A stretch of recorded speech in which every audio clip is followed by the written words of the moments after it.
దేవునికి స్తోత్రం. ఏదైనా శాంతి స్థాపకుడైన దేవదేవుడైన యెహోవా ఉన్నతమైన వాగ్దానం. ఆయన సన్నిధిని మీ హృదయములను కుమ్మరించడి. కీర్తన గ్రంథం 62:8. ప్రియా శాంతి స్థాపకుడకు దేవదేవుని పిల్లారా, ప్రభుని యేసుక్రీస్తు మహిమ కలిగిన నామములో మీ అందరికీ నా హృదయపూర్వకమైన శుభాభివందనాలు ఈ ఉదయకాల సమయంలో తెలియపరుస్తున్నాను. దేవదేవుని బిడ్డలారా, మీరందరూ బాగున్నారు కదూ? మహిమాస్వరూపుడైన యేసుక్రీస్తు ప్రభువారి యొక్క మహాకృప మీతో, మీ బిడ్డలతో, మీ కుటుంబంతో ఉండి మీ ప్రతి అవసరక్కర్లు కూడా ప్రభు తీర్చును గాక.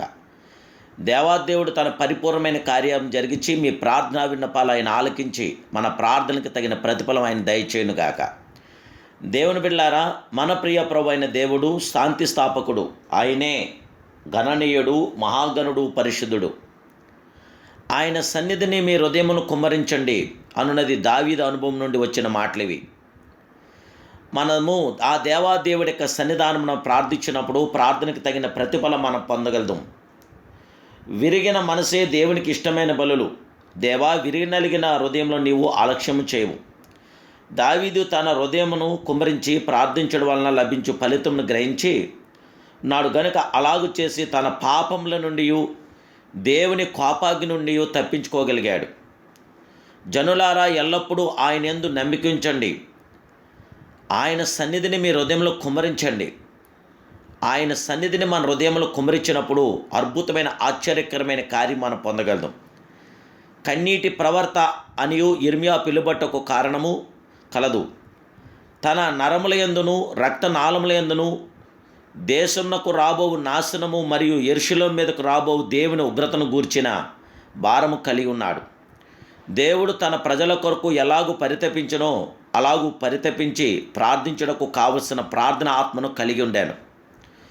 దేవుని కనికరముతో నింపబడి ఉండిన ఇర్మియా ప్రార్థన హృదయములను కదిలించు కన్నీటి ప్రార్థనగా ఉన్నది.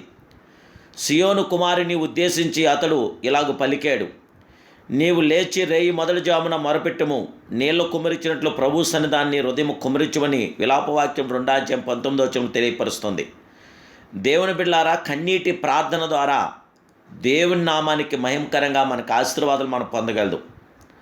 నా జనులకు కలిగిన నాశనమును నేను చూడగా నా కన్నీరు ఏరులై పారుచున్నది, నా కన్నీరు ఎడతెక్క కారుచుండెను అన్నది ఇర్మియా ప్రార్థనా అనుభవం.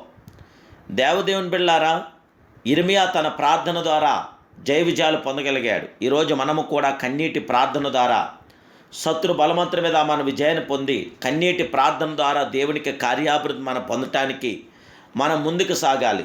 జీవగల దేవుని బిడ్డలారా, దేవుడు మన ప్రార్థన ఆలకించే దేవుడు, మన ప్రార్థనకు తగిన ప్రతిఫలం ఇచ్చే సర్వాధికారి అయిన దేవుడు, సర్వప్రియ పరిపూర్ణుడు, సర్వోన్నతుడు, సర్వకృపామయుడైన దేవుడైన ఆయనకి ప్రార్థించినప్పుడు అద్భుతమైన ఆశ్చర్యకరమైన మహోన్నతమైన కార్యములు మనం పొందగలదు. ప్రతిరోజు ఆ దేవదేవుడికి, ఆ మహిమానుతుడికి, మహిమాస్వరూపుడికి ఎడతెక్క మీరు ప్రార్థించండి. ప్రార్థన ద్వారా ప్రతిఫలం మీరు పొందండి. పరిశుద్ధాత్మదేవుని యొక్క మహాకృప మీతో నిల్చుండు గాక. ప్రార్థన. మహాపరిశుద్ధుడును, మహోన్నతుడు, మహోజ్వలుడు, సర్వోన్నతుడు, సర్వాధికారి అయిన మా ప్రియ శాంతి స్థాపకుడా, నీకు స్తోత్రాలు. మహాగణుడా, మహోన్నతుడా, మహిమానితుడా, పరిశుద్ధుడా, పరిశుద్ధాత్మడా, నీకు వందనాలు తెలియజేస్తున్నాను. ఈ ఉదయకాల సమయంలో దీనిలో అల్పులమైన మా యొక్క ప్రార్థనా విన్నపాలు మీరు ఆలకించి, దేవదేవా, ప్రార్థనకి ప్రతిఫలం ఇచ్చే గొప్ప దేవుడు, ప్రార్థనకి జయమిచ్చే మహామహుడు, మహోన్నతుడు, సర్వోన్నతుడు అయినావు గనక మీ కుమారుడైన యేసుక్రీస్తు మహిమ కలిగిన నామములో మా ప్రార్థన విన్నపాలు ఆలకించండి. మీ బిడ్డలైన మాకు అందరికీ నీ జయ విజయం, ఆనందాదరణ, సంరక్షణ మాకు అనుగ్రహించండి. మీ సన్నిధిని ప్రభా మా హృదయాలు మేము కుమ్మరిస్తుండగా దేవా, మీ కార్యాభివృద్ధి మీ బిడ్డలైన మా పట్ల జరిగిచ్చిదిగో. బిడ్డలందరినీ మీరు ఆశీర్వదించండి, బలపరచండి, స్థిరపరచండి. ఆనందాదరణ, సంరక్షణ బిడ్డలకు దయచేయండి. జయ విజయాలు బిడ్డలందరికీ దయచేయండి.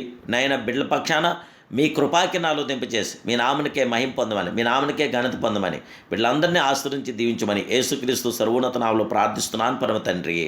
Amen, amen, amen. May God bless you.